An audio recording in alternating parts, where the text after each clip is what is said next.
Hi guys, this is Vidas. And Ausra. Let's start episode 205 of Ask Vidas and Ausra podcast. This question was sent by Patty, and here is this question. I would like to offer my contribution as follows. 1. What is your dream for your organ playing? To become a reasonably capable parish organist. 2.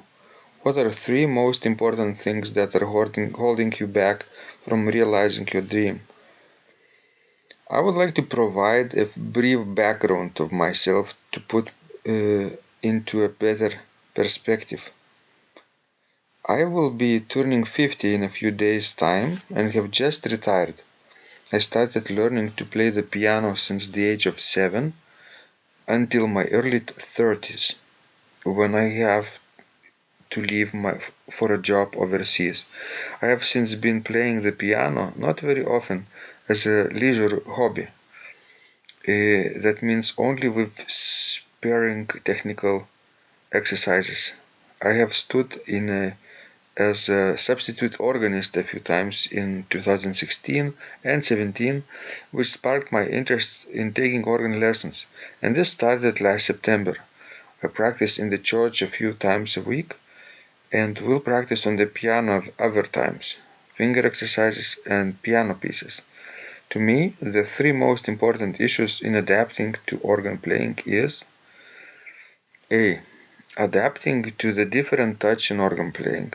I have started seriously taking up technical exercises for the fingers again, but it has taken me a while to adapt to applying the right touch on the organ keyboard. B. Overall physical coordination of the body. The relative distance between the eyes, the score, the hands are quite different, farther off from the piano, upright or grand. Proper posture and how to conduct movement would be essential, or it could lead to unnecessary muscle fatigue, as I have experienced. C. Muscle coordination. This follows from B above. There is no short of resources about correct posture in organ playing, but I think it might be useful for beginners to be advised of how to, say, keep necks, shoulder, hips, thighs appropriately relaxed during and after practice. Since there is a lot of matters requiring attention in learning a new instrument, the mind and body would possibly become tense at some point, particularly when playing with hands and feet together. Specific advice to keep the body properly relaxed would be useful. Thanks for allowing me to share my experience. Regards, Patty. So, Osha, that's a nice goal and quite a few useful experiences that we have here, right? Yes, that's right. Do you think that Patty is on the right track while listing those challenges, adapting to different touch, physical coordination, and muscle coordination? This is useful and important, right? Yes, I think these are difficulties that many beginners have to overcome. As I was reading this question, I thought about simply practicing before you get tired, maybe taking a break before you even get fatigued. What do you think about it, Osha? Yes, I think that's a good idea because if you will do something bad with your muscles, then you may recover very slowly. So it's better, to take breaks more often. Mm. So yeah, sometimes we get immersed in organ playing, and our track of passing of time is really difficult to remember, right? And we get really focused on the music and we can practice for hours and hours, but then it's not good for the body. Yes, that's true, and we have talked about it, I think, in a few of our conversations before. What I would like to, to remark while reading this question about how different hand motion is from playing piano comparing to the organ. Because, as Petty mentioned, that pianists usually make quite a lot of movement with the hand. We use the wrists, we move the wrists and elbows and shoulders. So you need to avoid these motions when you play the organ, because these motions, if you do too much of them, it will not help you to get the right touch. You're right, and I think there is a letter from Bach's day describing how he played, that someone who observed him play couldn't actually notice any movements.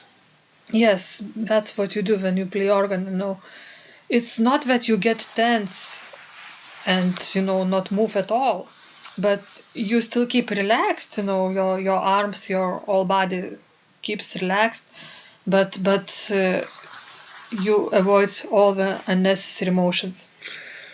I think it's really important to keep breathing and reminding yourself to breathe, because we forget to breathe consciously. And if we can remember this, entire problem of stiffness in our neck or shoulders or hands or even feet will disappear, because to breathe is to relax is to breathe. That's very important point that you are making with us, and it's actually very important because it not only will help you technically to play better and not to hurt your muscles, but it also will help you to play more musically, because breathing is very often related to phrasing. So I think singing also helps to breathe, right? Because Yes. you cannot sing forever without Yes. taking a breath. And you usually take a breath at the end of the phrases. That's true. And breathing, as we talked, helps you to relax, and then it's more natural this way. Yes. So let us recommend Betty to sing some lines from her score, maybe inner voices, maybe the pedal part, one octave higher or lower, depending on her range. And it would be really interesting if Betty could sing even soprano. Yes, and another important thing would be that you actually need to work on your coordination, and I think the best way to do it is to work in different combinations. Just don't try to play everything together, and we have talked about it, I think, quite a few times. But I still keep reminding people that this is a way to to learn to coordinate your feet and your hands. Sometimes people forget this step, right? That they need to play separate parts first, because maybe it's boring. Yes. It's rather boring, but I think it pays off in the end after a few weeks, maybe, of strenuous effort. If you really stick to this plan of playing single voices, two-part combinations, three-part combinations, and only then four-part texture, then something really clicks at the end and you're ready for a denser texture, and you will not make too many mistakes this way. Yes, that's a very good advice with us.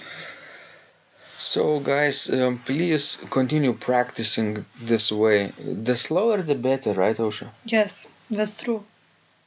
And actually, the last thing that I would like to remind Betty and others, and that I keep constantly reminding myself, since she comes to the organ after playing piano for many years, that in piano it's more important how you touch the key, but not as important as you release it. But in organ is equally important how you press the key and how you release it. So never forget it. You mean that because the sound never fades in organ? That's right. And you have to be really precise. That's right. And calculate when exactly would you like, let's say, inner voices to get released. Yes, that's why it's so hard, to play the fixed texture on the organ, to play, for example, a fugue, 5-voice fugue. It's really hard because you need to be careful about each single line. Or even two voices sometimes are complicated because you can focus on one voice or another voice, but both of them together, maybe some people are not ready. Yes, and working in combinations will help on this aspect too. Right. Let me just add for the final advice to Betty and anyone else in a similar situation who want to become a decent church organist. Keep expanding their repertoire for preludes, offerings, communions, and postludes, those 4 elements. Well, maybe even wedding marches or fanfare, something like that. But sometimes, yes, you need that. And funeral pieces too. Keep adding one by one, maybe one piece a month, maybe one piece every week. I don't know how fast you can learn, And those pieces don't have to be very advanced or long, right? A couple of pages and that's it. That's right. But remember to refresh your memory with old pieces, with pieces that you played a month ago or a few months ago or a year ago, because that's how you expand your repertoire, and you can play them in alternation. One week one set, another week a second set.